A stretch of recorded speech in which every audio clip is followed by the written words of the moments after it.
नमस्कार विद्यार्थी मित्रांनो, तुमच्यासाठी खूप महत्त्वाची आणि आनंदाची बातमी आलेली आहे बघा. तुमच्या 10वीची जो परीक्षा आहे त्याचा टाइम टेबल आलेला आहे बघा. लक्षात ठेवा, फेब्रुवारी मार्चला तुमचा जो पेपर होणार आहे त्या त्या ठिकाणी फेब्रुवारी मार्च 2026 ला तुमचा पेपर होणार आहे. त्याचं टाइम टेबल आलेलं आहे बघा. लक्षात ठेवा, 20 तारखेला तुमचा सगळ्यात अगोदर पहिला पेपर होणार आहे. 20 फेब्रुवारीला तुमचा मराठीचा पेपर होणार आहे. हे लक्षात घ्या गोष्टी बघा बाळांनो. त्याचबरोबर आपण जर थोडंसं पुढे गेलं तर तुमचा बघा 21 फेब्रुवारीला तुमचे मल्टीटास्किंगचे जे काही तुमचे अदर कोर्सेस आहेत ते पेपर होणार आहेत.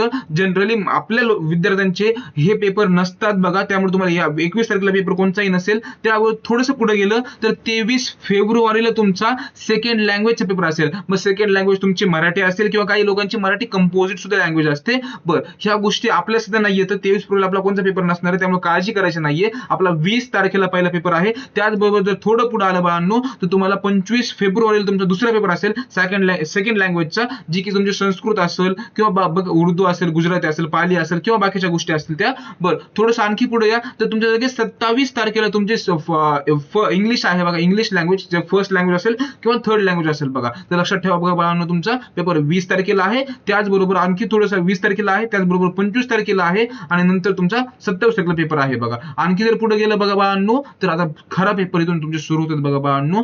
4 मार्चला तुमचा हिंदीचा पेपर सुरू होतोय, जो की लँग्वेजचा आहे. आणि आता 4 मार्च नंतर 6 मार्चला तुम्हाला सुट्टी मिळते बघा बरेच काय. आणि 6 मार्चला तुमचा मॅथेमॅटिक्स पार्ट 1 चा पेपर आहे. मॅथेमॅटिक्स हा खूप हेवी सब्जेक्ट आहे. तुम्हाला यासाठी खूप अभ्यास करावा लागतो बघा. त्यामुळे तुम्हाला या ठिकाणी 2 दिवस सुट्टी मिळते बघा. जर थोडंसं आणखी पुढे गेलं बघा बाळांनो तर 9 मार्चला तुमचा मॅथेमॅटिक्स पार्ट 2 आहे. या ठिकाणी तुम्हाला 6 तारखेला सुट्टी, 6 तारखेचा पेपर झाला मग 7, 8 2 दिवसाची सुट्टी मिळते. मग तुम्हाला इथं भरपूर वेळ मिळतो मॅथेमॅटिक्स पार्ट 2 मध्ये. पण पुढचं प्रॉब्लेम आहे बघा. पुढं काय, 9 तारखेला मॅथेमॅटिक्स पार्ट 2 चा पेपर झाला की लगेच तुमचा 11 तारखेला सायन्स 1 चा पेपर आहे. सायन्स पार्ट 1 चा तुम्हाला या ठिकाणी फार कमी वेळ मिळतोय बघा बाळांनो. म्हणून तुमच्यासाठी ह्या ठिकाणचा जो विंडोज आहे त्यासाठी तुम्हाला हे विषय पक्के करावे लागतात बघा. हा विषय सब्जेक्ट थोडेसे हेवी आहेत, तुम्हाला यासाठी अभ्यास भरपूर करावा लागेल बघा. बरं, 11 तारखेला सायन्सचा पेपर झाला. लगेच तुमचा 13 तारखेला परत 11 तारखेला सायन्स 1 चा पेपर होतोय.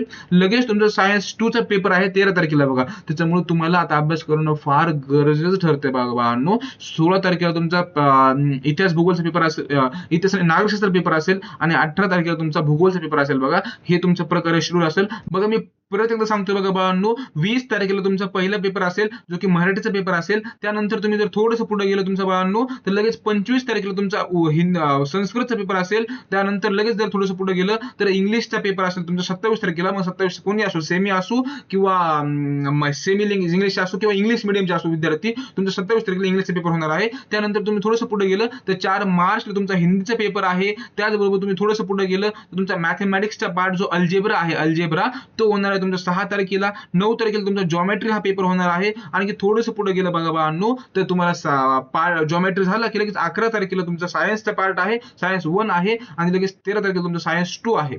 बरं, तशाच प्रकारे 16 आणि 18 तारखेला पेपर आहेत बघा.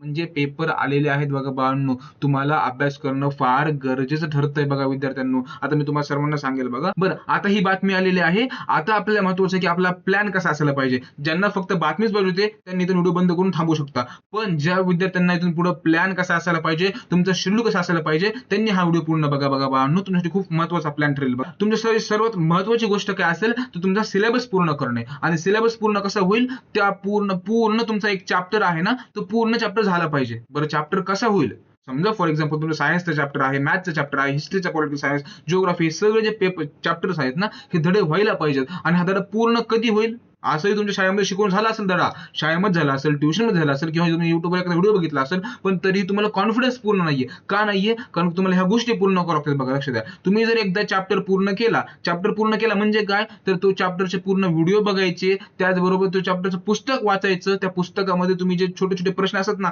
कॅन यू टेल सारखे, ते प्रश्न सुद्धा तुम्हाला सॉल्व्ह करायचे आहेत. त्याचबरोबर त्या धड्याची एक्सरसाइज प्रश्न उत्तर तुम्हाला लिहायचे आहेत. ते प्रश्न उत्तर आले पाहिजे, तुम्हाला लिहित बसू नका. आता फक्त फोकस करा लर्निंगवर बघा बाळांनो. तुमचे रायटिंग स्किल तर शेवटला कामाला येईल बरोबर. त्याचबरोबर तुम्हाला PYQ सुद्धा करायचे आहेत बघा. PYQ म्हणजे मागील वर्षाचे जे प्रश्न उत्तर आहेत ना, हे प्रश्न तुम्ही सॉल्व्ह करा, जेणेकरून तुम्हाला पूर्णपणे कॉन्फिडन्स येईल बघा. आणि अशाच प्रकारच्या सगळी जो तुमचा प्रोग्रेस चार्ट आहे ना, हा चार्ट प्रिंट काढा आणि तुमच्या भिंतीवर लावून ठेवा. बरं, बऱ्याच विद्यार्थ्यांनी हे केलं असेल, त्यांनी दुसरे एक काम आहे बघा, लक्षात द्या बाळांनो. हा जो तुम्हाला दिसते बघा, ही जी बातमी दिसते, ही बातमी तुम्हाला मी ग्रुपवर पाठवतोय किंवा आपल्या व्हॉट्सअप ग्रुपवर पाठवतोय बघा. सर्वांनी जॉईन करून ठेवा किंवा मला सबस्क्राईब करून ठेवा. तुम्हाला ही बातमी तुम्हाला देत जाईल मी. मला सांगायचंय काय, की सर्वांनी हा जो चार्ट आहे, हा चार्टची प्रिंट काढा आणि तुमच्या स्टडी टेबलवर चिटकवा. त्या ठिकाणी तुम्हाला अंदाज लागेल. आणि लक्षात ठेवा, एक हे पण बनवा बघा, टायमर सुद्धा बनवा, की आता दिवस किती बाकी आहे तुमच्या पेपरसाठी. आणि तुम्हाला बघा बाळांनो, ऑल द बेस्ट तुमच्या पेपरसाठी. जय हिंद, जय भारत.